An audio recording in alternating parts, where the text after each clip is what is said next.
Hello everyone, and welcome to This Week in Comp for the week of July 1st, 2024.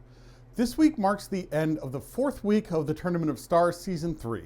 Before we look at the standings, let's take a look at some of the highlights from this week. First up, I would like to highlight one of the aspects that I love about this community, and that is the sportsmanship. Here we have OxyClean Quantum Raw versus the 69th Irregulars Turkina's Cloaca. Wraith Darkstar in the Mistling. So Mistlings, free Mistlings here. And as you can see, Wraith Darkstar is tucked up against this corner because he has disconnected. You can't tell versus in the spectate, but that's the way that it is. Now, we see Luscious is getting a little bit of communications, but Quantum Raw just kind of hanging there. Now, you know he's got him clocked. And what he is going to do is essentially call for a hold. Is it too late for a hold? There it is. And this is incredible sportsmanship. There is nothing in the rules here that says he has to hold. A hold could be called by the team that has the disconnect, but in a 1v1, there's no one to report that. So Quantum Raw takes it on his own to say, I'm not just going to win this on a disconnect. I want this to be a fight. And so we've got some communications from the Turkina's Cloaca, and they're figuring out getting him in, letting Rawl know that they're coming. And looks like Luscious calls the go, but Wraith is not quite in yet. That's a bit of an early, but here we go. Wraith says he's back, and here is the fight that Quantum Raw held for. Well done, Quantum Raw. Now, moving on, we've got the Sabres versus the Surats. It's a 3v3, soon to be a 2v3 as Rofu goes down. Muzju and Merku begin to close, and Merku goes down to Renarchy. So we are left with a Viper and a linebacker versus a Mislinx and a Summoner. Roughly equal, I would give it to the linebacker Viper just on tonnage, but we see Renarchy taking some hits here. Muzz goes down, he takes him down, but Renarchy is a hot build. And Renarchy is going to go down, leaving us with Ju and Jimmy. Jimmy with percentage and with tonnage on Jiu-Jitsu. But Jiu-Jitsu leg shielding like a boss as Jimmy tries to get around. And Jiu-Jitsu just keeps working his legs. Jimmy's legs looking real fragile. And there goes one. There goes another. Jiu-Jitsu down for that whole sort of 1v1 end of the fight. But that leg shielding held him on. All right, now here we have Notvis and Stoned Fraggle on the Coyote Lobos versus the Psy Ristars Nemesis, who just went down, and Sink. Now, Sink has been hurt since the beginning. He's halved, I believe. He's in real rough shape in any case. But Notvis is saying, I got this. Stoned Fraggle says, no, you do not. and team kills Notvis, who is completely fresh, 90%, just a complete backshot. Have to wonder what was going on there. That's incredible. But obviously, as you would think, Stoned Fraggle is going to push up here and end the match. All right, next up, we have Vile versus Fidelis Machina. This is the match that I don't know if it's necessarily out there, but this is what we get with the new rules. And you'll see what that means sooner or later. Well, actually, we can talk about that right now. Since you get all 6 points for the cap, Fidelis says, we're going to cap and hold. So as you see, they took the cap and they developed to hold it. Now we see a few minutes in the future, Vile goes all the way to the north side, trying to find where the heck Fidelis is. And Fidelis has set themselves up in a hold pattern here. We've got a couple of points. We can see, very clearly see the lines of skirmish here. And you've got, I think that's JP Django out there between Theta and Epsilon, just sort of scouting out that far side. And we'll see how this develops here in a bit. I'm going to cut ahead a few minutes here. And here we are with 8 minutes left to go. 190 ticks on the resource counter. Krasno looking pretty hurt. Vile looking relatively hurt across the board, except for Salith and to some extent Lizzie. But we've got this Koloff 3-pack here, and Lerm is going to try to cross. Krasno's been trading, and we're going to try to develop these positions into more of that concave. get those angles. Salith gonna throw a little bit of fire in with that Incubus, and we've got that cross there. As you can see, Fidelis very interested in the hold of the cap. This is where they are from the beginning of this strategy. This is cap and hold, which is a result if you change the focus to a cap game. Now, those of you who said, hey, you have to push, it's going to force push, you're not wrong, half of it, but we're going to see what the other half of that is here. It is cap and hold. Those of you who remember conversations with me will say that this is what I said. It is going to focus to very much around the cap. And it probably should. Now, JP Django causes Salith to shut down here in the Incubus. We got Bowser hitting JP Django from the side. That little peek out proved to be fatal. And that leaves us with Navid in the Shadow Cat. Now, where is Navid? Take a look at that map. He is all the way in the south. As Vile continues to try to seek out Navid. Looks like Bowser might have gotten a PPC shot out there as Navid was moving, so they see him off to the south. But right now, we are below 6 minutes and 264 points. Now, when you hit the 6 minute mark in a one cap, that means there's 240 ticks left for resources. Resources come in at about 1.5 seconds per tick. So at this point, Vile needs to take a second point, but they can't because that penalty means if they don't find Navid, then they lose all of the points that they have for the kills. So Navid really has them by the short and curlies here, to use a euphemism. And here we see Lizzie getting very close to Navid, but ultimately not catching any radar return or anything, not checking the corners and moving back towards the center. This is Navid's final stand for this, and we will cut ahead to see the final standings here in just a second. We'll watch those final seconds tick down. Here we go, 5 seconds. As you see, not even close on the cap count. So this one goes to Fidelis, who earns 6 full points despite only getting 2 kills. And meanwhile, Vile will walk away with 4 points from that. And now on to the standings. In Division A, Vile takes a match off of Fidelis Machina, marking Fidelis' first loss and leaving the Darksea Corsairs the only undefeated team in the league. This is a points tournament, however, and Fidelis retains the top slot by 5 points ahead of DSC.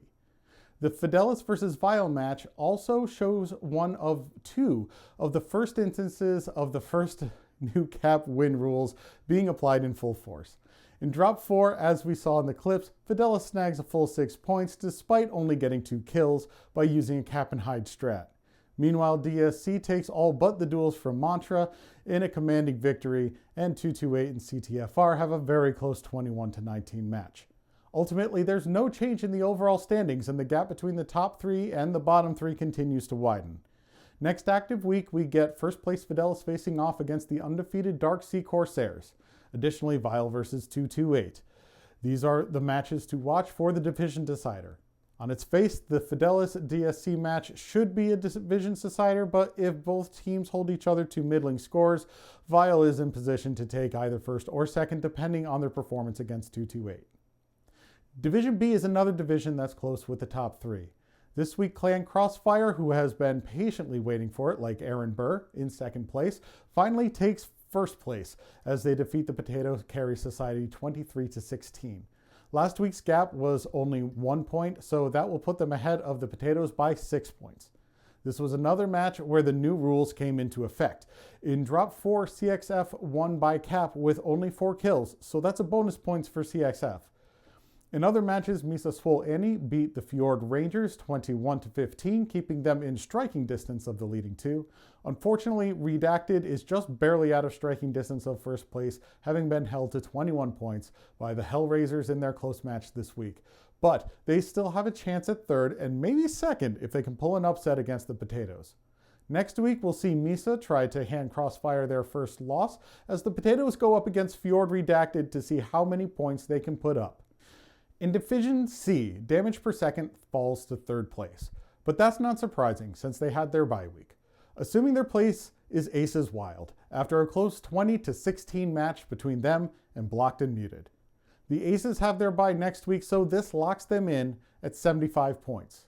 This is a precarious place as Blocked and Muted are nipping at their heels 10 points behind, and even the division trailer Gear is only 24 points behind. A full score is 30 points, so if Gear manages a stomp against DPS, then they'll be able to overtake the Aces. And that's not an empty threat. After a rough first week, Gear has been improving, losing by 1 point against Blocked and Muted and then overtaking the Scalawags. We'll have to see if this trend holds. Moving on to Division D, we see no placement movement in the standings. Declassified puts up a full 30 points against Extra Fleet, remaining undefeated and extending their lead over Hellgrim, who only managed 27 against the Raptor Talons. Ghosts of Nox also puts up a major victory against the Salvage Crew, reducing their deficit against Hellgrim to only 1 point. This is very close in the top 3 with only a 13-point spread. The lower half of the division, the Salvage Crew is still in it for the top 3 if they can pull an upset stomp against Hellgrim. Raptor Talons could take 5th if they have a major victory over Extra Fleet, but if it goes the other way, the best Fleet could hope for is 5th place. In Division E this week was close. The top 2 teams went at it this week and came out tied, at least in points. CTFR comes away with the win by drops and maintains their 10-point lead. Both the other matches this week were also close. The Cucumbers come away with the win by drops, but Operation Joke walks away with more points. The final scores being 20 for the Cukes and 21 for Operation Joke, bringing the Cucumbers total up to a nice 69 points and Joke to 58. Meanwhile, SRM walks away with the drop win in their match, but only walk away with 18 points to the Rocket Raiders 20. In Division F, Escadron Suicide had a bye, allowing Team Optic and the Tikhonov Commonality Armed Forces to surpass them. That being said, the Naughty Ravens handed TCAF their first loss, ending the season at 92 points since the Ravens have a bye next week. Team Optic beat the Bears Brawlers, giving up 2 points due to capping the wrong point. Once Optic made their gaff, the Bears just sent someone to hide and collected the full 6 points for that drop, despite only getting 1 kill. As it stands, TCAF needs 28 points to tie the Ravens. If they get all the kills, they'll surpass the Ravens by 1 on the tiebreaker. Team Optic is unfortunately out of reach of first place, but certainly has a chance at second if they can manage to overcome TCAF by 4 points in next week's match. Escadron Suicide could find themselves in the mix as well, depending on how much hurt they put on Bears Brawlers. Division G sees a lot of movement this week. The undefeated Surats put the uppity Sabres back down with a decisive 25-11 victory, which leaves them tied with the Oxypods for second. OxyClean beats Turkina's Cloaca in a 21-12 victory, maintaining 4th place over the Junkyard Dogs. The Surats have all but secured first place in this division, despite the Oxypods' best efforts. They need 17 points to secure first if the Pods or the Sabres claim a full 30 points. In Division H, the Metal Gear drops a couple places due to their bye week, as we've seen in other divisions. To take their place, the Raven Irregulars move up to first with a full 30 points against Saber Goose, and the Hook Swords move into second with 27 points gained against the Ravageur.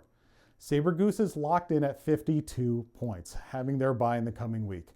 This will give the Ravageur a chance to overtake them for 4th, but they won't go any farther. Next week, both undefeated teams, the Swords and the Ravens, will duke it out for first. But if they're evenly matched enough, the Metal Gear Squadron could potentially slip past both of them for first place. This one's a real close division, so check out both games. Division I also has a lot of movement. The Psy Ristars give the Coyote Lobos their first loss, catapulting them into first place. Smoke Ketchik had a bye this week, but was still able to hang on to 3rd place. The Coyote Lobos are still in a tight 2nd place, and Smoke Ketchik isn't too far behind either. The final week should be a doozy. If the Coyotes can secure a high-scoring match and the Ristars and Ketchik have a slug-out, the final standings could have some significant shifting from their current state. The Shadowcat Wizard Gang will have a bye next week, which will unfortunately leave them stranded in 5th place. Div S results came in last week, and this week's have also come in, so any declarations made last week are hereby null. This week, we'd rather be spreading democracy beats the Grill Daddies, earning a full 30 points as OK Sims comes out ahead of Red Lines and Poor Decisions, only losing the dual drop. The Grill Daddies have seen a precipitous decline, having been in first place going into week 2, causing them to fall to 4th place, while Democracy, who was in last but have gone undefeated since their first week bye, rocket up to 1st. The Grill Daddies have a bye next week, so they are locked in at 58 points, 17 points ahead of the 5th place Redlines, who go up against the undefeated Democracy Spreaders next week. Democracy manages to get 12 points, they will secure the division. 2nd place will be down to the Single Moms versus the Simps match. The upcoming calendar week is a break to allow the Americans to celebrate in real-life explosions rather than digital ones. During this time, there are no expected matches, but teams are allowed to schedule their final matches during this time. There likely won't be much, if anything, to report next week, so stay tuned. But right now, we do have a rumored Div I match that will be scheduled, but there's no firm details. I'll try to come up with something in the meantime, but if I don't, fret not. We'll be back. And that has been This Week in Comp. Next week, with all the division deciders and major matches, be sure to send in those clips to either the email in the description or DM me on Discord so I can take a look and include them in the final episode for the Tournament of Stars. Until next time, I'm Ivor, and I hope to see you on the field.